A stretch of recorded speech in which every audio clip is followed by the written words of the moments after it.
부활의 아침, 예배가 살아나다. 요한복음 20장 19절부터 23절로 말씀을 전합니다. 폐쇄 공포증이라는 말을 들어보셨나요? 좁고 꽉 막힌 공간에 있으면 숨이 턱 막히고 가슴이 답답해지는 증상입니다. 그런데 이런 현상이 우리 마음에도 찾아올 때가 있습니다. 살다 보면 세상이 무섭고 사람이 싫어질 때가 있습니다. 앞날은 캄캄하고 몸도 마음도 너무 지쳐서 나도 모르게 마음의 문을 닫고 숨어버리는 것입니다.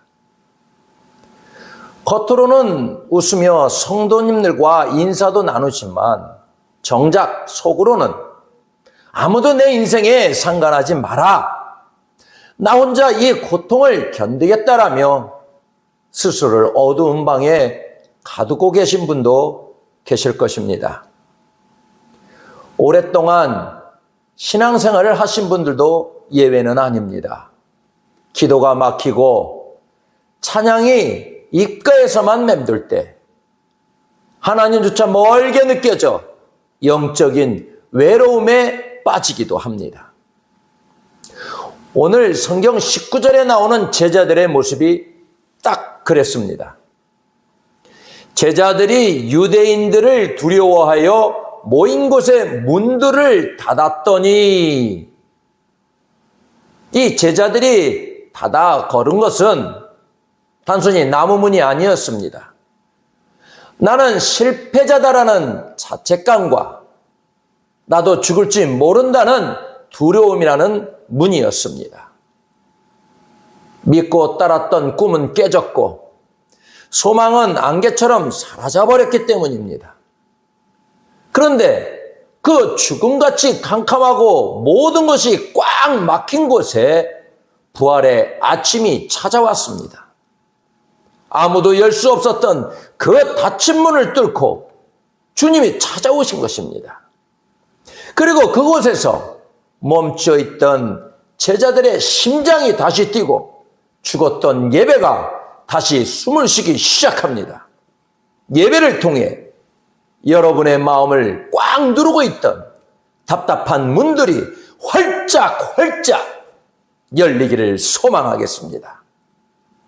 내 힘으로는 도저히 열 수 없었던 마음의 잠금장치가 주님의 평강으로 풀리고 잠들어 있던 여러분의 예배가 다시 뜨겁게 살아난 기적을 경험하시기를 바라겠습니다. 당시의 상황을 한번 깊이 상상해 보겠습니다.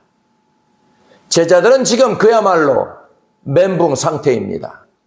모든 것을 걸고 믿고 따랐던 스승 예수님께서 비참하게 돌아가셨습니다. 제자들은 예수님을 버리고 도망쳤다는 죄책감에 짓눌려 있고 밖에서는 사람들이 자기들까지 잡아갈까 봐 공포에 떨고 있습니다. 모인 곳의 분위기가 어떠했을까요? 어떤 이는 깊은 한숨을 쉬고 어떤 이는 서로를 원망했을지도 모릅니다. 서로를 탓하며 날선 대화가 오고 갈 수도 있습니다. 그런데 바로 그 절망과 분열의 순간 아무도 예상치 못한 일이 벌어집니다. 성경은 이렇게 기록합니다. 예수께서 오사 가운데 서서. 여러분, 이것이 예배의 가장 압도적인 은혜입니다. 제자들은 주님을 향해 문을 열어드린 적이 없습니다. 예수님, 이제 부활하셨으니 들어오셔도 됩니다라고 준비가 된 상태도 아니었습니다. 그들은 여전히 의심하고 있었고 여전히 벌벌 떨며 숨어 있었습니다. 그런데 부활하신 주님은 그들이 굳게 닫아건 공포의 문을 뚫고 압도적인 은혜로 들어오셨습니다. 진정한 예배란 무엇일까요? 내가 완벽하게 준비해서 주님을 모시는 것이 아닙니다. 내가 너무 무섭고 힘들어서 마음을 꽉 잠그고 있을 때 주님이 그 절망의 벽을 뚫고 내 인생의 한가운데 나타나시는 시간입니다. 주님은 문 밖에서 서성이지 않으십니다. 우리의 고민의 가운데로 고통의 한복판으로 직접 뚫고 들어오십니다. 여러분이 어떤 무거운 마음을 가지고 이 자리에 앉아 계시든 상관없습니다. 나는 아직 준비가 안 됐어. 나는 너무 지쳐서 주님을 부를 힘도 없어 라고 포기하지 마십시오. 예배는 내 노력으로 주님을 모셔오는 것이 아니라 나보다 먼저 나를 찾아오시는 주님의 사랑을 깨닫는 것입니다. 주님은 오늘 여러분의 문제보다 더 크게, 여러분의 신음보다 더 가까이 이미 여러분의 삶 한복판을 지키고 계십니다. 가운데 서신 주님이 제자들에게 건네신 첫 마디는 너희에게 평강이 있을지어다 라는 말씀이셨습니다. 이 짧은 한마디가 죽음 같은 공기만 가득하던 모인 곳을 거룩한 예배의 자리로 순식간에 바꿔놓았습니다. 사실 제자들은 지금 엄청난 죄책감에 시달리고 있었습니다. 내가 예수님을 모른다고 배신했지. 우리는 다 겁쟁이야. 주님이 나타나셨을 때 그들은 아마 눈도 마주치지 못하고 고개를 푹 숙였을 것입니다. 이제 크게 혼나겠구나. 이제 꾸중을 듣겠구나 싶어서 가슴이 두근거렸을 것입니다. 하지만 주님은 단 한마디의 책망도 하지 않으십니다. 주님은 우리 인생의 진짜 고통이 어디에 오는지, 어디에서 왔는지 너무나 잘 아셨기 때문입니다. 우리의 삶이 힘든 진짜 이유는 돈이 없어서도 아니고 환경이 나빠서도 아닙니다. 바로 내 안에 하나님이 주시는 평안이 없기 때문입니다. 마음이 불안하면 진수성찬 앞에서도 소화가 안 되고 최고급 침대 위에서도 잠을 이루지 못하는 법입니다. 불안은 우리의 눈을 가리고 영혼을 병들게 합니다. 주님은 예배를 통해 우리에게 똑같이 말씀하십니다. 괜찮다. 내가 다 안다. 내가 얼마나 무서웠는지, 내가 얼마나 자책하며 밤을 지새웠는지 내가 다 안다. 그러니 이제 그만 떨고 내 평안을 지니거라. 이 평안은 밖에서 여전히 위험한 상황이 계속되어도 누릴 수 있는 세상에 이해할 수 없는 평안입니다. 상황은 단 1%도 변하지 않았습니다. 그러나 주님이 내 곁에 계신다는 사실 하나만으로 마음의 소란함은 일시에 잠잠해집니다. 이것이 예배가 살아날 때 우리 영혼에 일어나는 가장 놀라운 변화입니다. 주님은 평안을 빌어주는 말 한마디로 끝내지 않으셨습니다. 제자들에게 자신의 솜과 옆구리를 직접 꺼내 보이셨습니다. 그곳엔 못자국과 창자국이 여전히 아픈 흔적으로 선명하게 남아 있었습니다. 왜 예수님은 영광스러운 부활의 몸에 그 고통의 흔적을 그대로 남겨두셨을까요? 주님은 온몸으로 말씀하고 싶으셨던 것입니다. 제자들은 그 아픈 상처를 보고서야 주님인 줄 알아보고 기뻐했습니다. 예배는 우리가 거룩한 척, 아무 일도 없는 척, 괜찮은 모습으로 나를 포장해서 내보이는 자리가 아닙니다. 내 찢어진 마음의 상처와 주님의 못 박힌 상처가 깊이 만나는 자리입니다. 주님, 저도 말 못할 상처 때문에 마음이 너무 아픕니다 라고 눈물로 진실하게 고백할 때 주님은 당신의 못 박힌 손으로 우리의 상처를 따뜻하게 어루만지십니다.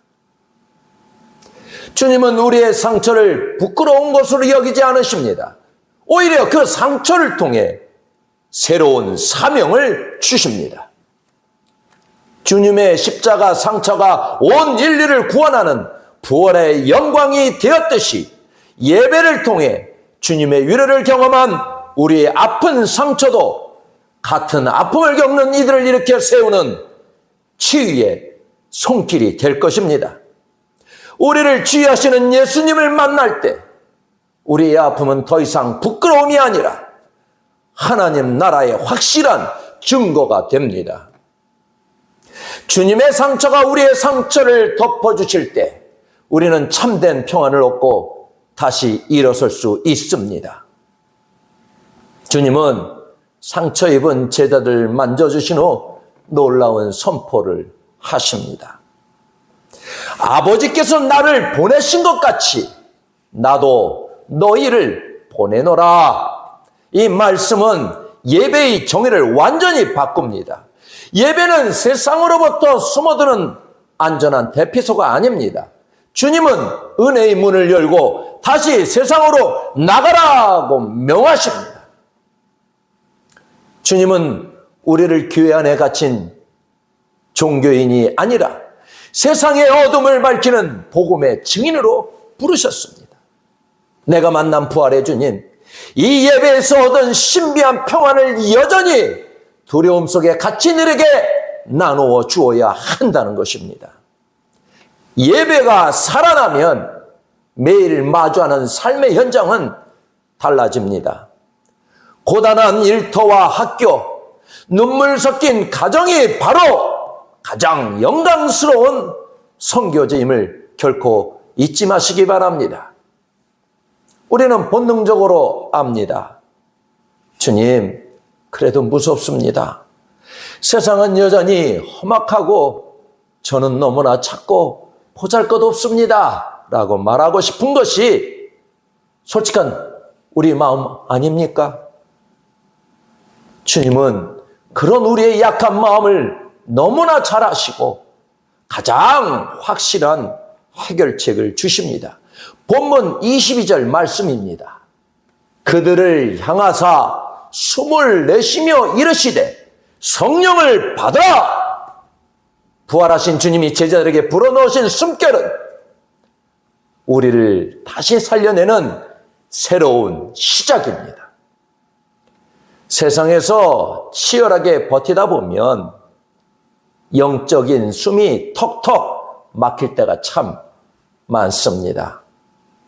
예배는 바로 그렇게 숨가쁜 우리를 위한 하늘의 인공호흡 시간입니다. 주님은 지금 여러분 한 사람 한 사람에게 거룩한 숨결을 불어넣으십니다. 내 숨을 마셔라. 성령을 받아라. 내 힘으로 억지로 버티는 것이 아니라 이제는 나의 영으로 살아라.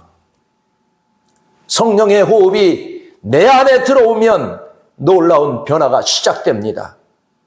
내 의지로 간신히 참아내는 인내가 아니라 주님의 사랑으로 넉넉히 이겨내는 능력이 생깁니다. 나를 괴롭히던 이들이 긍휼히 보이고 답답했던 미래는 주님이 일하실 기대감으로 가득 차게 될 것입니다. 주님은 예배를 마친 우리가 세상에서 구체적으로 어떻게 살아야 하는지 본문 23절에서 말씀하십니다. 너희가 누구의 죄든지 사하면 사하여 질 것이요. 우리가 교회 문을 나가서 해야 할 가장 중요한 일은 바로 용서와 기도의 통로가 되는 것입니다. 우리가 살고 있는 세상은 어떤 곳인가요? 작은 실수 하나도 절대 잊지 않고 비난하며 반드시 받은 만큼 돌려줘야 속이 시원해지는 보복의 사회입니다. 하지만 부활의 예배를 경험한 우리는 달라야 합니다. 주님은 우리가 세상의 아픔을 가슴에 품고 하나님께 나아가는 기도의 사명자가 되길 원하십니다. 사람들이 미움과 상처에 묶여 괴로워할 때 우리가 그들에게 다가가 주님의 사랑으로 손을 내밀어 주어야 합니다. 내가 당신을 먼저 용서합니다. 주님이 당신을 정말 사랑하십니다. 라고 진심으로 선포할 때 그 꽁꽁 묶였던 저주와 상처의 사슬들이 풀리기 시작할 것입니다. 만약 우리가 그들을 미워하고 비난하며 그대로 둔다면 그들은 평생 죄의 감옥에서 나오지 못할지도 모릅니다. 하지만 우리가 예배에서 받은 그 과분한 용서를 세상에 흘려보내면 그때 비로소 꽉 막혔던 담이 허물어집니다. 누군가를 용서하고 그를 위해 기도할 때 여러분은 이 땅에서 부활하신 예수님을 가장 닮은 작은 예수가 됩니다. 이 결단이 여러분의 가정과 일터를 천국으로 바꾸는 시작이 되길 소망합니다. 혹시 여전히 두려움 때문에 마음의 문을 꼭 닫고 계십니까? 나 자신에 대한 실망감 때문에 혹은 도저히 잊히지 않는 사람에 대한 배신감 때문에 자신만의 어두운 방에 숨어 계시진 않나요? 걱정하지 마십시오. 주님은 이미 두 두꺼운 마음의 벽을 뚫고 여러분 한가운데 서 계십니다. 이제 주님의 따뜻하고 힘 있는 음성을 들으십시오. 평강이 있을지어다. 주님의 거룩한 숨결을 여러분 영혼 깊숙이 들이마십시오. 성령을 받아라. 이제 우리를 꼼짝 못하게 가두고 있던 절망의 문, 두려움의 문을 내 힘이 아닌 주님의 이름으로 활짝 엽시다. 그리고 다시 세상으로 당당하게 걸어 나갑시다. 여러분이 발을 내딛는 그곳이 어디든 여러분의 삶을 통해 또 다른 누군가에게 부활의 소망이 전해질 것입니다. 예배가 살아나면 여러분의 무너진 인생이 살아납니다. 예배가 살아나면 식어버린 가정이 살아나고 삭막한 일터가 하나님의 나라로 변합니다. 예배 드리는 여러분이 세상의 모든 닫힌 문을 여는 부활의 주인공이자 복의 통로가 되시기를 주님의 이름으로 간절히 축복합니다. 기도하겠습니다.